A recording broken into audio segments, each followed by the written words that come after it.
தந்தி தொலைக்காட்சி நேயர்களுக்கு வணக்கம். நல்லதை சொல்வோம், நல்லதை செய்வோம், நல்லதே நடக்கும். இன்று 10/9/2024 செவ்வாய்க்கிழமை. அனுசம் நட்சத்திரம் மாலை 5-7 வரை பிறகு கேட்டை. இன்றைக்கு கிழமை செவ்வாய். செவ்வாய் என்றாலே வருவாய் என்று பொருள் கொள்ள வேண்டும். வருவாய் என்றால் முருகப்பெருமானை நாம் நினைத்து வருகை பதியங்கள் பாடலாம், அல்லது முருகப்பெருமானுக்குரிய ஏதேனும் ஒரு துதிப்பாடலை பாடலாம். செவ்வாய் என்று சொன்னாலே முருகப்பெருமான் நினைவு நமக்கு வர வேண்டும். இதற்கென்று ஒரு அழகான பாடல் உண்டு. செவ்வாய்க்கிழமை செந்திலை வணங்க செல்வம் குவிந்து விடும், நல்வாழ்வமையும் நலமும் சேரும் நட்பால் நலமாகும். வேலை தொழுதால் வேலை கிடைக்கும், விருப்பம் நிறைவேறும். அவனுடைய அந்த வேல் இருக்கு இல்லையா, அந்த வேலை தொழுதால் வேலை கிடைக்கும், விருப்பம் நிறைவேறும். அவன் காலை தொழுது வழிபட்டார்க்கோ கவலைகள் பறந்தோடும். அவனுடைய பாதம் பிடித்தால் கவலையெல்லாம் பறந்தோடி விடுமாம். கரங்கள் குவித்து மனதில் நினைத்தால் கலங்கரை விளக்காவான். நம்முடைய கரங்களை குவித்து மனதில் நினைத்தால் கலங்கரை விளக்காவான். வரங்களை வழங்கும் வடிவேலன் நம் வாழ்வில் வசமாவான். அப்படி இருந்தால் வடிவேலன் நம்முடைய வசமாகி விடுவானாம். வள்ளியை மணந்து கொண்டதனாலே வள்ளல் என்றானான். அதாவது வாரியார் சொல்லுவார், அழகன் மனைவி அழகி, பொன்னன் மனைவி பொன்னி, வள்ளல் மனைவி வள்ளி அப்படிம்பார். ஆகினாலே வள்ளியை மணந்து கொண்டதனாலே வள்ளல் என்றானான். அவன் அள்ளி கொடுக்க கரங்கள் அதிகம், அதனால் வென்றானான். இருக்க கரங்களிலே அதிகம் கரம் பெற்றவன் முருகப்பெருமான். ஆகையினாலே தான் முருகப்பெருமானை நாம் கும்பிட்டவுடனே அவன் கொடுக்கிற வரங்கள் ஏராளமாக நமக்கு கிடைக்குமாம். வேலை தொழுதால் வேலை கிடைக்கும், விருப்பம் நிறைவேறும். அவன் காலை தொழுது வழிபட்டோர்க்கு கவலைகள் பறந்தோடும் என்று ஒரு பாடல் உண்டு. ஆகையினாலே இன்று செவ்வாய்க்கிழமை, நட்சத்திரமும் அனுசம். அனுசம் என்பது விருச்சிக ராசியில் உள்ளது. விருச்சிக ராசிக்கு உரிய அந்த கிரகம் எது? ராசிநாதன் செவ்வாய். எனவே கிழமையின் அடிப்படையிலும் நட்சத்திர அடிப்படையிலும் இன்று நாம் அருகில் இருக்கும் ஆலயம் சென்று முருகப்பெருமானை வழிபட்டாலே முன்னேற்ற பாதையில் இருந்த தடைக்கற்கள் எல்லாம் படிக்கற்களாக மாறும் என்று தெரிவித்து இன்றைய ராசி பலன்களை இப்பொழுது உங்களுக்கு வழங்கப் போகின்றேன். மேதராசி நேயர்களே, இன்று உங்களுக்கு சந்திராஷ்டமம். இது செய்தாலும் நீங்கள் யோசித்து செய்ய வேண்டும். விரயங்கள் கூடுதலாகத்தான் இருக்கும். குடும்பச் சுமையும் கூடும். வளர்ச்சியில் தளர்ச்சி ஏற்படும். வழிபாட்டிலே கவனம் செலுத்தினால்தான் வாழ்க்கையை சீராக்கி கொள்ள முடியும். முன்னேற்ற பாதையில் இவ்வளவு முட்டுக்கட்டைகள் இருக்கிறது என்று நீங்கள் கவலைப்பட வேண்டாம். தைரியமும் தன்னம்பிக்கையும் மிக்க நீங்கள் இந்த நாள் அந்த சந்திராஷ்டமம் என்பதனாலே கொஞ்சம் பொறுமையை கடைபிடிப்பது நல்லது. ரிஷபராசி நேயர்களே, உங்கள் ராசியிலேயே வியாழன், 7லே சந்திரன், குருச்சந்திர யோகத்தின் அடிப்படையில் இருக்கிற காரணத்தினாலே ஒளிமயமான எதிர்காலத்துக்கு உறுதுணை புரியும் நாளாக இந்த நாள் அமையப் போகின்றது. உள்ளமகிழும் சம்பவம் இல்லத்திலே நடைபெறும். முன்னேற்ற பாதையை நோக்கி அடியெடுத்து வைப்பீர்கள். முக்கிய புள்ளிகள் உங்கள் இல்லம் தேடி வந்து உதவிக்கரம் நீட்டுவார்கள். வாரிசுகளால் ஏற்பட்ட வாக்குவாதங்கள் மறையும். கல்யாணம் போன்ற சுபகாரியங்கள் நடைபெறுவதற்கான அறிகுறிகள் தென்படும். உத்தியோகம் சீராகவும் சிறப்பாகவும் இருக்கிறது. மிதுனராசி நேயர்களே, ராசியிலேயே செவ்வாய். கடன் சுமை குறைந்து கவலைகள் தீருகின்ற நாள். கல்விக்காக நீங்கள் எடுத்த முயற்சி கைகூடும். உடன்பிறப்புகள் உங்களுக்கு உறுதுணையாக இருப்பார்கள்.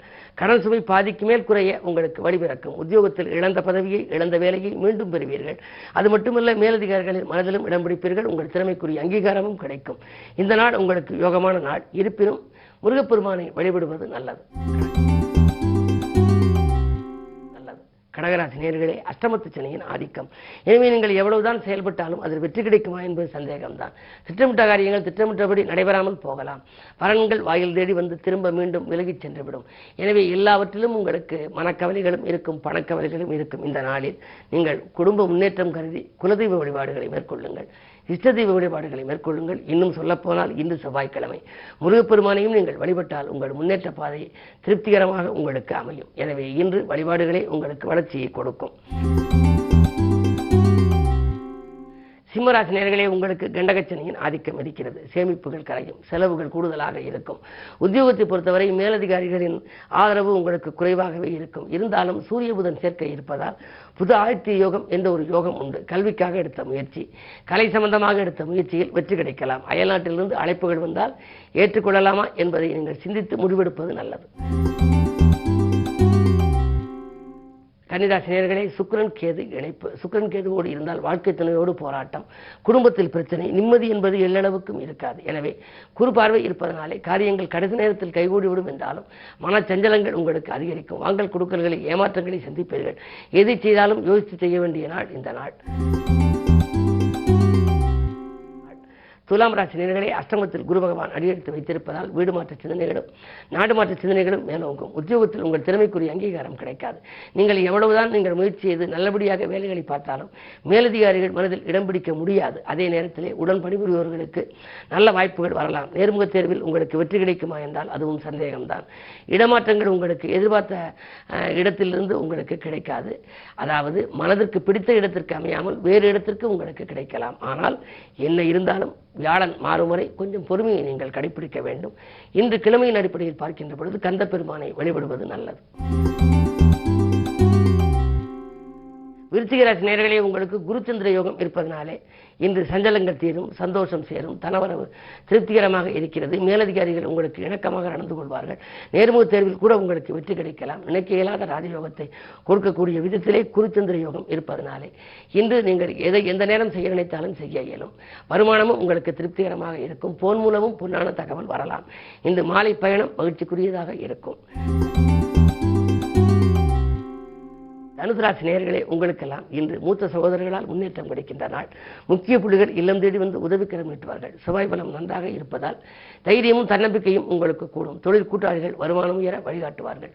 தொழிலுக்கு மேம்படம் போட வேண்டும் என்பதற்காக சில சொத்துக்களை விற்க முன் வருவீர்கள். அதிலும் உங்களுக்கு வெற்றி கிடைக்கும். மகர ராசி நேயர்களே, உங்களுக்கு பம்பரமாக சுழன்று பணிபுரிகின்ற நாள். பாராட்டும் புகழும் கூடும். வழக்குகளை வெற்றி கிடைத்து வாகை சூடுவீர்கள். அருகில் இருக்கும் நண்பர்கள் உங்களுக்கு அனுகூலமான தகவலை கொண்டு வந்து சேர்ப்பார்கள். 2 சனி வக்கிர இயக்கத்தில் இருப்பதால் ஒரு சில சமயங்களில் கொடுத்த வாக்கை காப்பாற்ற முடியாது என்றாலும் கூட சனி தன் சொந்த வீட்டில் இருப்பதனாலே காரியங்கள் கடைசி நேரத்தில் கைகூடிவிடும். நட்பு பகையாகாமல் பார்த்துக் கொள்வது உங்கள் புத்திசாலித்தனம். கும்பராசி நேயர்களே, உங்களுக்கெல்லாம் ஜென்மச்சனி என்றாலே ஆரோக்கிய தொல்லை உண்டு. எவ்வளவு பாடுபட்டாலும் பலன் கிடைக்காது. உத்தியோக மாற்றங்களை பற்றி சிந்திப்பீர்கள். பக்கத்தில் இருப்பவர்கள் உங்களுக்கு பக்கபலமாக இருக்க மாட்டார்கள். விரயங்கள் கூடுதலாக இருக்கும். விழிப்புணர்ச்சி மிக மிக அதிக தேவைப்படும் நாள் இந்த நாள். மீனராசி நேயர்களே, உங்களுக்கு 7 சனியில் விரயச்சனி. விரயங்கள் நிறைய வரலாம். உடல் சம்பந்தமாகவும் வரலாம். உள்ளத்தில் இடம் பிடித்தவர்களுக்காகவும் வரலாம். உடன் இருப்பவர்களுக்காகவும் வரலாம். என்ன இருந்தாலும் விரயங்கள் தவிர்க்க முடியாததாக அமையும். வீடு மாற்றங்களும் நாடு மாற்றங்களும் உங்களுக்கு வரப்போகிறது. அது மட்டுமல்ல, கொடுக்கல் வாங்கலில் சில சிக்கல்கள் வரலாம். இந்த தினம் நீங்கள் பிறருக்கு பொறுப்பு சொல்லி பணம் வாங்கி கொடுத்தால் அதனால் பிரச்சனைகள் உருவாகும்.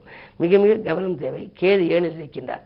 ராகு கேதுக்களின் பயிற்சி வரை நீங்கள் ஓரளவு மற்றவர்களை அனுசரித்து செல்ல வேண்டும். அதன் பிறகே உங்கள் எண்ணங்கள் ஈடேறும்.